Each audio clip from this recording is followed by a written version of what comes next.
Olá pessoal, aqui é o hipnoterapeuta Silvio Costa e dando continuidade à nossa série de vídeos falando sobre o medo.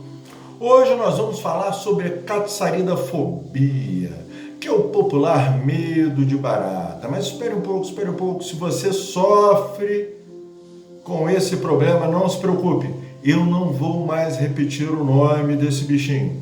Daqui para frente eu vou chamá-lo de elemento fóbico. Você sabe por quê? Porque a pessoa que sofre com esse transtorno, um medo de alguma coisa, como a sinofobia de cachorros, ela produz uma imagem só de você falar. Quando você fala o nome da coisa que ela tem medo, vem aquela imagem à mente e ela já começa a sentir o mal-estar. Tanto é que quando a gente termina o protocolo, né? A primeira coisa que eu falo é para pedir para a pessoa pensar sobre aquilo, porque de acordo com a feição dela, eu vejo a reação dela se ela já conseguiu resolver. Mas por que eu gosto muito da catsaridafobia? Por que eu gosto de abordar? Porque é um medo que é muito interessante, tá? Você, cara, tem medo de altura, tá? Aí você racionaliza, mas tem medo de altura por quê? Não, porque ele tem medo de cair e morrer, tá? Tem medo de avião pelo mesmo motivo, tá? Tem medo de cachorro, por real, o cachorro pode atacar e morder, tá? Mas quando tem medo daquele inseto, é uma coisa o inseto não pode fazer nada, o inseto não faz nada contigo, tá? É claro que algumas pessoas associam ao nojo, e falam assim, não é medo, é nojo, né? Até porque o nojo por alguns é considerado como uma das emoções básicas, por outros se confunde com medo, e para outros não é. O grande detalhe é que quando você tem esse tipo de fobia, é uma fobia muito irracional, porque o bicho não pode fazer nada contigo, tá? Não tem como ele te atacar, né? Inclusive eu me lembro um caso que a gente trabalhou aqui, e a pessoa depois me mandou uma foto com um antebraço todo arranhado, que ela tirou embaixo do chuveiro e falou que havia sido atacada por um monstro daquele que pousou no seu braço.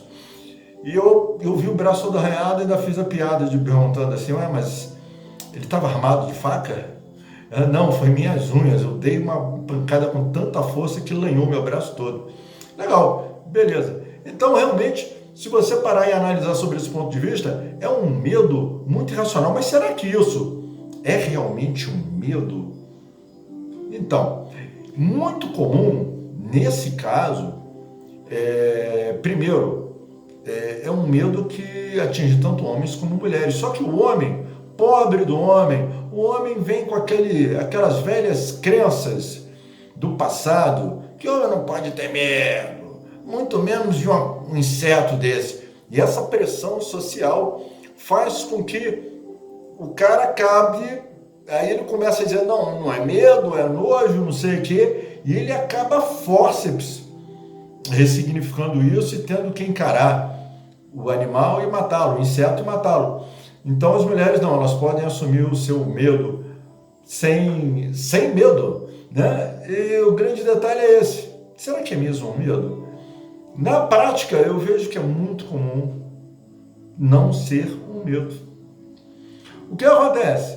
É muito comum a criança, quando tem ali 2 anos de idade, novinha ainda, bebezinho, está de fraldinha, sentadinha no chão, brincando, enquanto o pai ou a mãe, o pai que tem nojo, ou a mãe que tem medo, está ali por perto olhando ela, e ela está ali distraída, e passa esse bichinho. Ora, uma criança com 2, 3 anos, curiosidade pura, ela vai com a mão. Quando o antepassado, até brinco, o seu medo é hereditário, não é não? Mas é muito comum depois, se a gente for buscar através da regressão, a gente encontrar essa situação. Mas aí quando a criança vai com a mão sobre aquele inseto, a mãe, né, que tinha medo, dá um berro de 5.000 decibéis. O que traumatiza a criança é o berro. O que traumatiza a criança é o susto que ela toma com o grito da mãe. Não tem nada a ver com o bicho. É o susto. Só que é muito comum, ela sofre aquele susto. E a mente, né, a teoria da proteção da mente de Freud explica isso, a mente apaga aquilo. Ela esquece dessa cena. Por quê? Porque foi uma cena traumática, ela vai ficar se lembrando, ela vai ficar sofrendo, para que ela não sofra mais, a memória se apaga.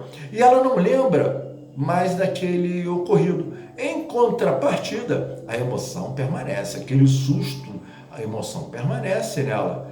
E o que se transforma no inseto? O inseto se transforma no gatilho. O que é o gatilho? É uma coisa que dispara a emoção. Então, quando ela vê aquele inseto, o que vem para ela é a emoção proveniente do grito que a mãe deu, de que assustou ela. Não tem nada a ver com medo. É simplesmente aquela emoção que vem.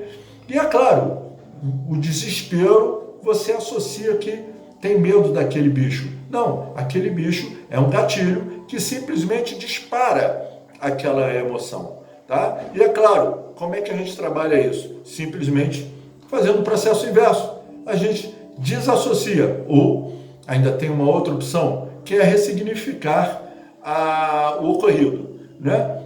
Agora, então, esse medo, na verdade, não é medo, é uma emoção que volta, né? Uma emoção de um susto. Né? É muito comum a gente encontrar isso, muito comum mesmo. Né? E, como eu digo, geralmente hereditário. Pode ser hereditário, ou pode ser no momento que a criança estava com outra pessoa que tem esse pavor tomando conta e a pessoa tenha traumatizado ela. Né? Nem sempre é hereditário. E pode até haver outros motivos? Sim, pode haver outros motivos, sim, com certeza. Né? Mas o interessante é analisar isso. No fundo, aquilo não é um medo, é uma emoção que vem. E no nosso trabalho com a hipnose, o que a gente faz? Desligamos o bichinho da emoção. Né? E o mais interessante, que eu sempre brinco com as pessoas que relatam algum tipo de fobia como essa, é que se a pessoa estiver em algum ambiente, se aparecer, ela é a primeira que vê. Né? Porque existe uma coisa chamada foco seletivo. O que acontece? Você está ali parado, mas a sua mente já identifica aquele animalzinho como algo que starta aquela emoção desesperadora, né? Aquela reação de luta e fuga. Então, qualquer coisa que entre no seu campo visual, que possa ter uma semelhança com aquilo, o teu cérebro automaticamente dirige teus olhos para ela, você olha, e se tiver 10 pessoas na sala, a primeira pessoa que vê é uma pessoa que tem esse trauma.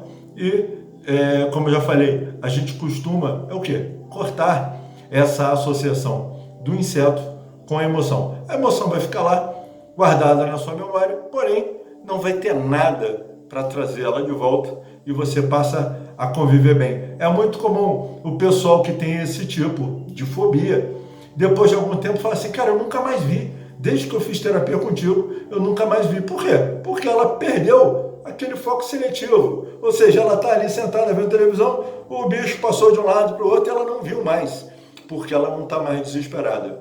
Mas é isso aí. Você tem medo de quê? Já parou para pensar? Fala pra gente aqui embaixo qual é o seu medo. A gente vai conversar sobre ele.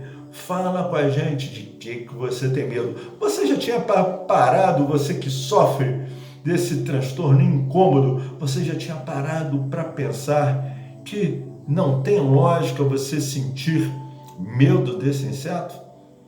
Então, se você está vendo o nosso vídeo no YouTube, se inscreve no canal. Se você conhece alguém que tenha medo desse elemento fóbico, manda esse vídeo para ele saber ou para ela, para eles saberem o que está acontecendo na mente delas. Tá bom? Se inscreve no canal, compartilha o vídeo, deixa o seu comentário e tem aqui o nosso WhatsApp. Se você quiser conversar com a gente, vai ser um prazer imenso. Tchau, galera. Até a próxima. Na próxima, medo do escuro. Esse é legal, esse todo mundo tem. Vamos conversar sobre isso no próximo sábado. Um abraço, galera. Tchau.